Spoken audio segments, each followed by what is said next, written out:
Olá a todos, sejam então todos bem-vindos a mais um vídeo. E no tema do vídeo anterior a gente estava comentando um pouquinho sobre o fim último e também a gente estava falando sobre os padres do deserto, né? E que o novo inimigo seria então os vícios capitais, né? Lembrando que os padres do deserto, né, em todo aquele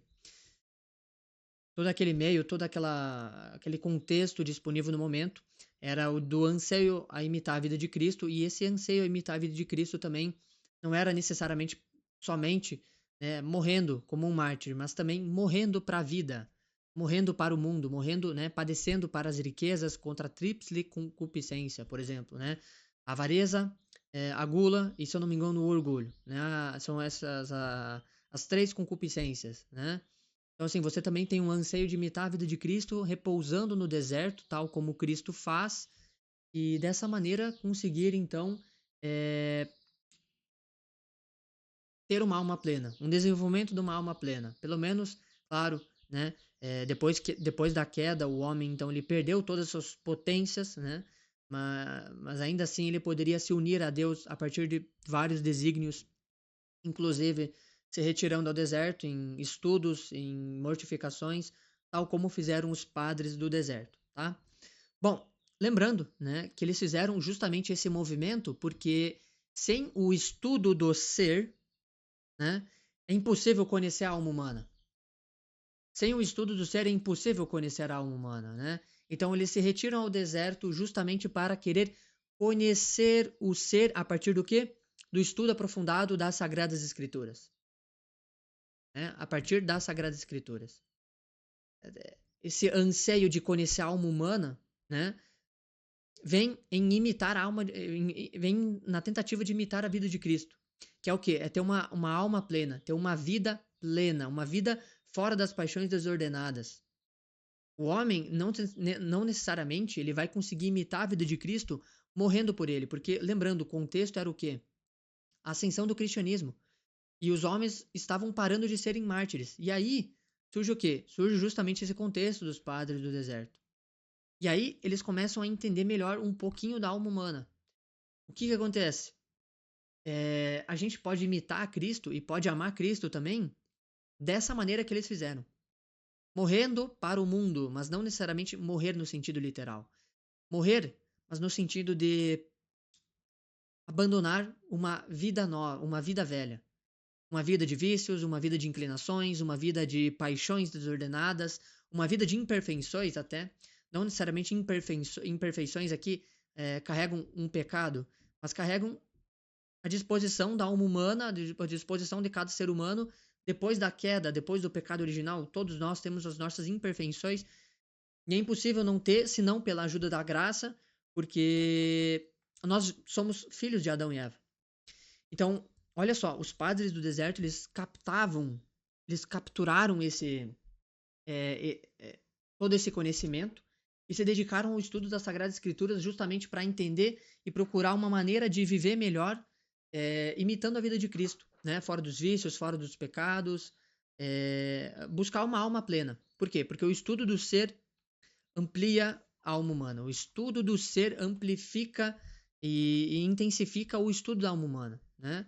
Se a gente não estudar o ser, é impossível que a gente conheça uma alma humana, tá?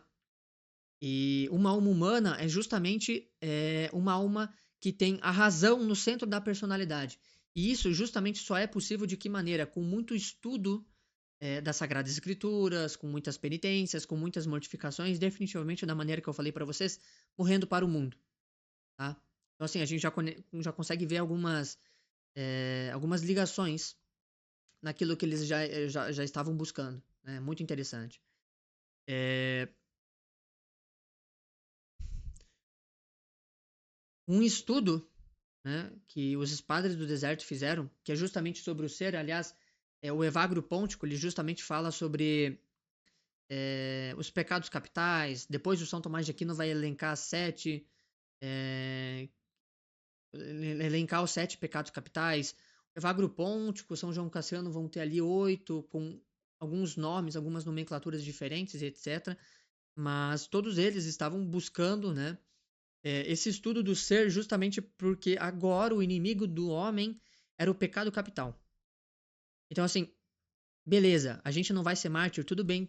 A gente pode ainda assim ansiar, né? A gente pode ter, pô, Cristo no centro da nossa personalidade, querendo combater os pecados capitais, querendo combater certas paixões, certos demônios que eles vão falar, né?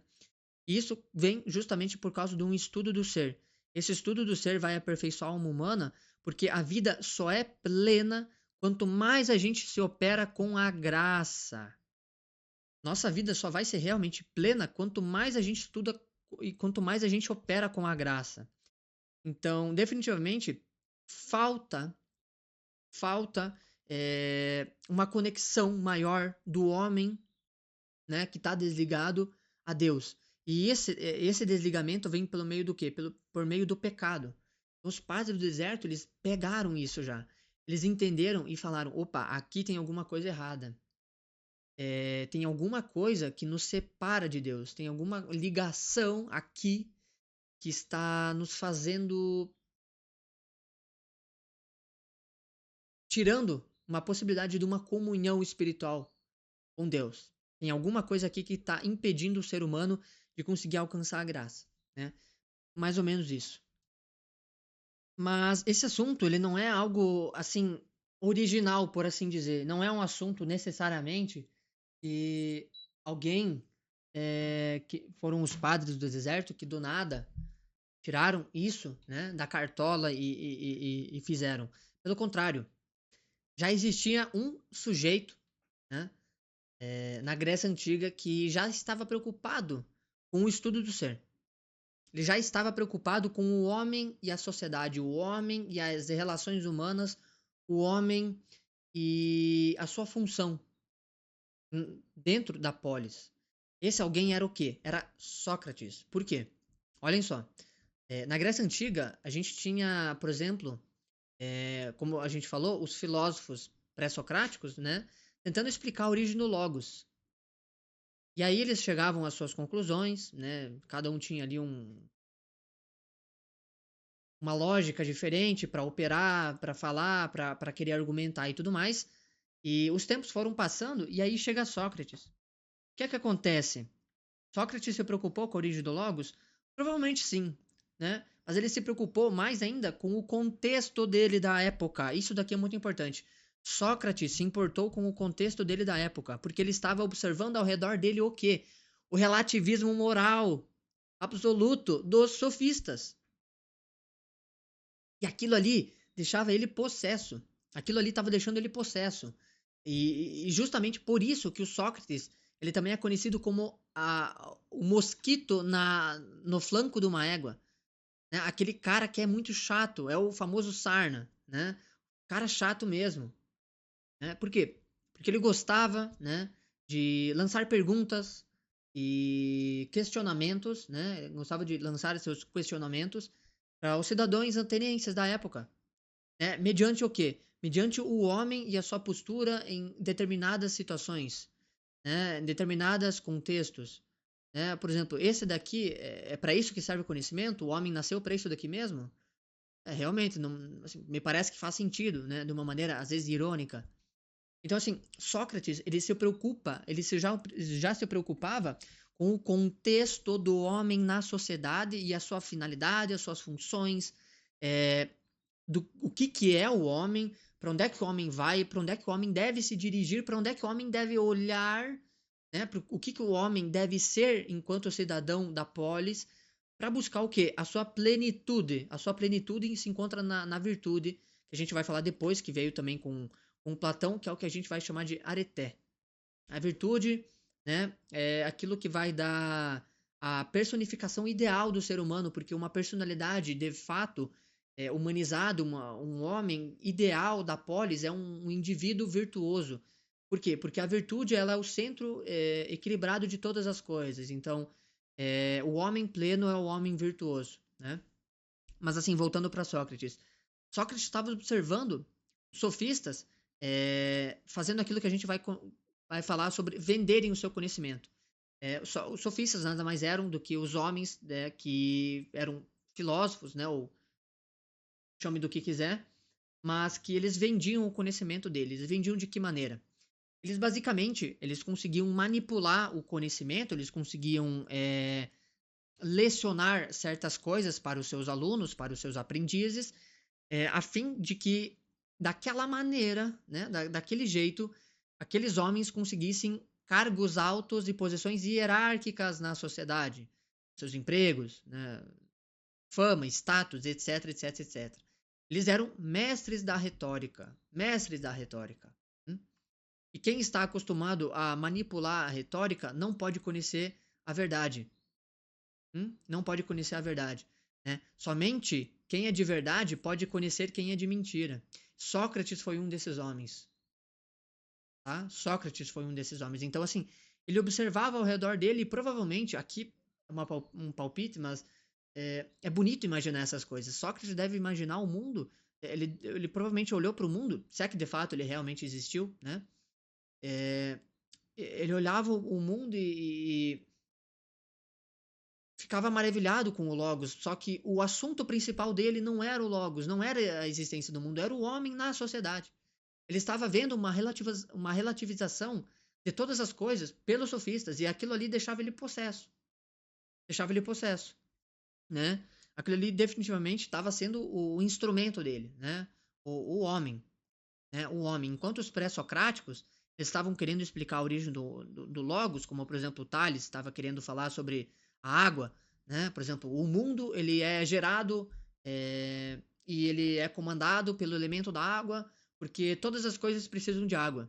Observemos, por exemplo, o tronco. Se a gente não, se aquele tronco ele é privado da água, aquele tronco seca e morre. As plantas também, o ser humano também. O ser humano ele precisa de água para sobreviver. O sangue que corre em nossas veias, né, ele também é líquido. Logo, a água é a origem, né, de todas as coisas. É a origem do Logos, é a origem de todas as coisas, né? A gente vai ver também, por exemplo, o Anaxímenes falar que a origem de todas as coisas é o ar, né? Porque o ar ele se condensou ao ponto de que dá origem a todas as coisas, porque o ser humano ele também necessita do ar para sobreviver, né? Todas as coisas têm que ter o ar para sobreviver. A gente poderia observar, por exemplo, se eu não me engano, o exemplo que ele dá é num assovio, mas eu não tenho certeza, né?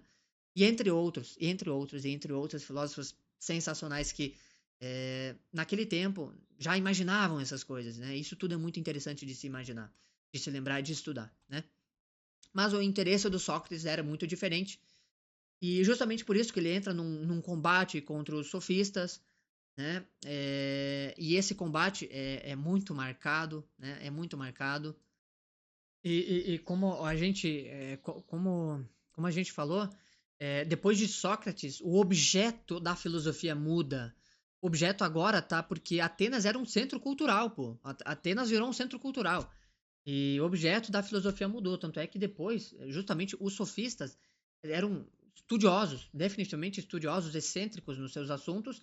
Só que eles entravam em combate justamente assim porque para eles as questões da mitologia não pareciam ter algum fundamento, e principalmente porque eles eram extremos ceticistas. Os sofistas, além de serem relativistas morais, que no caso já é um baita de um ceticismo, por assim dizer, eles também eram ceticistas ao ponto de que a gente não precisa e nem pode ter resposta de tudo. Por mais aparente que seja aquilo, a gente nunca vai poder garantir, porque a gente não sabe a infinidade do mundo e dos seus mistérios. Né? Então, assim, a gente já pode ver um pouquinho do combate que está tendo cultural em Atenas por causa de Sócrates e dos sofistas. E Sócrates estava ficando assim possesso com isso porque ele estava vendo esse relativismo moral, esse ceticismo dos sofistas. Ele observava, cara, isso daqui tá errado, pô. Isso daqui existem conhecimentos que definitivamente são universais e absolutos e ponto, acabou. Né? Então ele estava observando isso e falou: Cara, a origem do Logos agora não me importa mais, o que me importa é esses caras aqui. Eles estão manipulando o conhecimento, eles estão mudando, eles estão tentando entrar é, num tema que pode mudar a nossa polis, né? O jeito que a gente se relaciona em relação ao Estado. Porque lembrando, né? O modelo de Estado por aí, normalmente dizem que veio da Grécia, mas não é bem assim as coisas, né? Mas ali Atenas era um centro político, cultural. Assim, Atenas naquela época era o mundo, era o lugar, era o lugar, né? E aí, com tudo isso acontecendo, os sofistas estavam ganhando esse espaço, surge Sócrates, né? Justamente para ser esse mosquito na égua, mosquito no flanco de uma égua, né? Justamente para incomodar ali. E ele fazia isso de uma forma bem específica, porque ele gostava de falar o seguinte: ele gostava de indagar as pessoas a partir do seu próprio conhecimento, né? E é o que a gente vai depois falar sobre a maiêutica, né? O que falam sobre a maiêutica, né? Se eu não me engano, o nome maiêutica veio porque a mãe do Sócrates era uma parteira, se eu não me engano, né? E basicamente, então, ele tinha o objetivo de parir o conhecimento, dar luz ao conhecimento, né? E ele fazia ele fazia todo esse conhecimento primeiro com ele mesmo. Isso que era o mais interessante. Por quê? Porque ele levava a pessoa a duvidar do seu próprio conhecimento, a tentar buscar contradições nas suas falas, na forma de pensar, né? Baseada, por exemplo, em alguns conceitos, em seus valores pessoais e etc, etc, etc, né? Que principalmente existiam nos sofistas, né? Os sofistas eram céticos em relação a tudo, então eles também tinham que ser céticos em relação até mesmo ao aquilo que eles estavam dizendo, não é? Se eu duvido de tudo, eu também tenho que duvidar até mesmo da minha autoafirmação aqui. Então, assim, eu duvido de tudo, mas aí eu também tenho que duvidar se eu também estou duvidando de tudo, né? Então, assim, olha só, né? E aí o Sócrates tentava implantar essa sementinha nos atenienses de querer buscar esse conhecimento, de querer gozar de novos conceitos, novas opiniões, buscar, assim, pensar por si mesmo, que parisse o seu próprio conhecimento, né? Então, assim, é uma coisa maravilhosa. Sócrates, assim, foi uma peça maravilhosa na nossa vida humana, na vida do ser.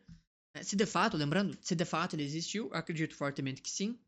A gente só sabe de Sócrates a partir de Platão, a partir de seus diálogos, né, e etc. Lá, o banquete, se eu não me engano, né, e etc, etc.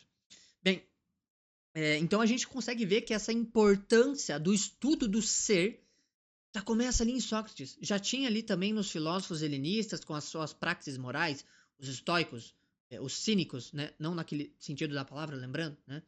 Mas existia ali, já estava ali, já estava ali, já tinha uma praxis moral ali. Muito interessante, muito, muito, muito, muito interessante, tá? Muito interessante. E justamente por isso que vai existir depois Aristóteles, ele vai entrar com a ética, com a retórica, com a política, mas isso é um assunto para outros 500. E é interessante ver como esse estudo do ser hoje, né, hoje, influenciou quem? São Tomás de Aquino. Influenciou São Tomás de Aquino, pô. Influenciou São Tomás de Aquino. São Tomás de Aquino bebe da fonte de Aristóteles, né? Que bebeu da fonte de Platão, que bebeu, né? Este que tal bebeu da fonte de Sócrates, possivelmente. Então, assim, a gente vê que esse estudo do ser para conhecer a alma humana, ele não é à toa, já começa ali em Sócrates. E o São Tomás de Aquino, para quem não teve a oportunidade de ler, eu leio e é difícil sim, é muito difícil sim. E se dá para dizer que eu leio, né? Dá para dizer que eu leio, não é exatamente assim, né? Mas estudar esse excelente padre, esse excelente santo, o doutor humanidade, o doutor angélico, você consegue ver que estudando justamente o ser, ele faz, ele tem ali um, um tutorial, ele tem ali um tutorial de como você viver, pô. Quem estuda São Tomás de Aquino tem um tutorial de como viver uma boa vida. Quem estuda São Tomás de Aquino tem um tutorial de como viver uma boa vida, né? Ele fala sobre como a gente pode vencer os vícios dali, os vícios daqui, o que é que a gente tem que fazer, o que é pecado, não é? Tá certo, tá errado. Ali em São Tomás de Aquino tem uma praxis moral, tal qual os helenistas tiveram. Por quê? Porque São Tomás de Aquino bebeu tanto de Aristóteles, que veio também lá da Grécia, né, da Grécia Antiga, quanto também dos padres do deserto, da própria, da própria patrística, né? E a própria escolástica ali, no tempo, estava bombando e tal. Então, assim, e justamente por causa desse estudo do ser, por causa desse estudo do ser, que vem o quê? A filosofia. A filosofia começa com o Tales de Mileto, mas muita gente diz que começa com Sócrates, mas começa com o Tales de Mileto. Mas olha só, a filosofia começa ali na Grécia Antiga e depois eles também começam o quê? O desenvolvimento do ser. Desenvolvimento do ser a partir do quê? Dos helenistas, do Sócrates, do Platão, do Aristóteles. Ou seja, filosofia, desenvolvimento do ser, psicologia e virtudes. Psicologia e virtudes. Dá para afirmar categoricamente que os primeiros psicólogos foram os pré-socráticos e também os pós-socráticos. Dá para afirmar isso tranquilamente. Que ali já tinham um interesse em entender a alma humana, em buscar a melhor maneira de se viver em sociedade, com os outros, consigo mesmo. Buscar o que? A areté. Né? Que é a areté?